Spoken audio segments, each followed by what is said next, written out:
Welcome back as we pick things up in the Chosen Valley. 8th-ranked Chatfield hosting Goodhue. Goodhue driving to kick things off here. It's a toss to Ethan Matthews, but it's bobbled and on the ground. That's Braden Horseman on the recovery. Chatfield takes over, and this is what makes them so dangerous. Wildcat, Sam Backer, and it's just too easy. Point to the cameras. That's a touchdown. Gophers. 8-0 lead after the 2-point conversion. Goodhue would go 3 and out. It would set up Chatfield, and Backer pulls it again, and he's off to the races. And watch him here. Just hit the brakes, misses a tackle, gets the Gophs up to the 35. That drive would spill into the second. This here, though, not what you want. Backer looking deep, but great coverage from Adam Ponslett, and that is picked off. When this one ended, it was Chatfield with the big win, 40-14 over Goodhue in the Chosen Valley. There's 5 in a row there for the Gophers. There was a big matchup tonight at Lewiston Auto Field. 4-1 Triton taking on 3-2 Lewiston Altura. First quarter, no score. The Cardinals drew first blood. Take a look at this cutback from Colin Bono. He went untouched all the way to the end zone. Cardinals up 7-0 early, but the Cobras would respond. Second quarter, the Red Rocket, Owen Petershaw, takes this one to the end zone to level it at 1 touchdown apiece.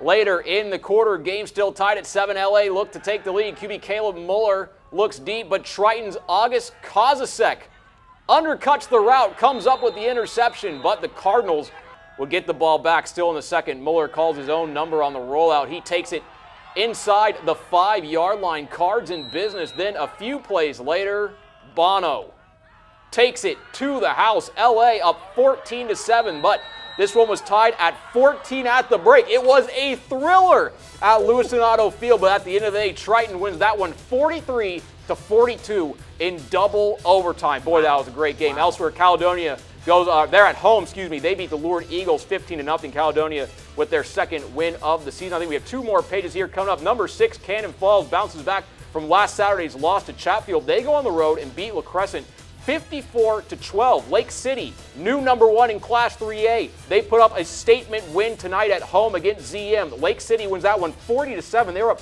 37-0 at the break. Justin Wohlers, 3 total touchdowns. Lake City is now 6-0. We have 1 more page here coming up. Pine Island goes on the road. They lose to 9th-ranked PEM. The Bulldogs win that one 35-14.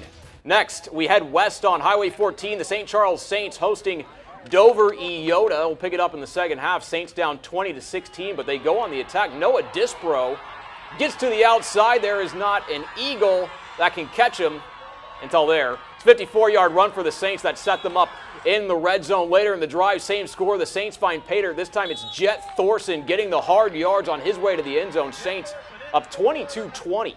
Still in the quarter, Saints extend their lead. Brady Couple beats everybody to the outside. He scores. Saints now up 28-20.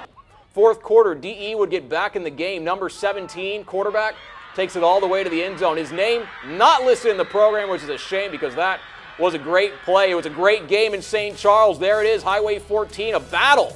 St. Charles, though, wins that one by 8 points, 40-32. Rushford Peterson, boy, how good is this team from week 1 to week 6 here? Now they're a great team. Rushford Peterson, number 6 in Class A. They beat Randolph on the road 47-8. I think we have a couple more pages here. Fillmore Central, another good team. Maybe they're knocking on the door of the rankings. They beat Kenyon-Wanamingo 27-8. Bethlehem Academy wins on the road at Wabasha Kellogg 54-6. I think we have 1 more here. Hayfield with a big win against Cotter. Cotter scored a touchdown late in the game, but Hayfield denied them the 2-point conversion. Vikings win 28-26. NRHEG, they beat Medford 39-6. Julian.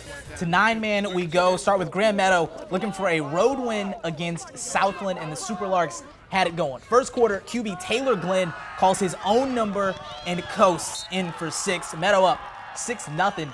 Still in the first here. Glenn has time and his eyes downfield. A deep bomb for Isaac Harmoning. He's in for the touchdown. Larks went for 2 and got it. So a 14-0 game in the second. Southland trying to find something. Harrison Hanna uncorks one, but this ball is tipped. And how about Glenn, the QB, getting the interception?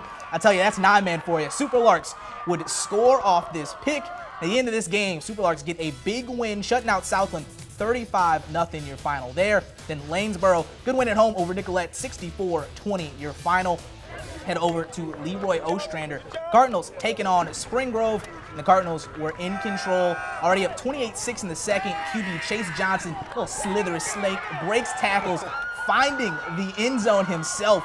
The lead swells 35-6. Spring Grove trying to battle back, but this won't help. Hunter Holland with the fumble. And it looks like here no one wants to pick this up, but Tanner Olson recovers it for Leroy at ensuing drive. Johnson here gonna link up with Gavin Sweeney to reach about the Spring Grove 10-yard line. They get held to a field goal on the drive, but it wouldn't matter much as the Cardinals get the win here. You see the scoreboard, got a field goal there. There we go. Leroy Ostrander gets the win 46-6 over Spring Grove. Houston with the win on the road at Mabel Canton, 28-14, your final there. One more page of scores there. Lester Prairie gets the win. They shut out ACGE 39-0. Then Kingsland on the road takes out Lyle Pacelli 54-6, the final there. Boy, what a night of football, but we're not done yet. Still to come, we're going to show you our KTDC play of the week. Plus, we take you to the ice where the Minnesota State Mavericks hosted St. Cloud State and match up the number 1 and 2 teams in the nation. We'll see you again after the break.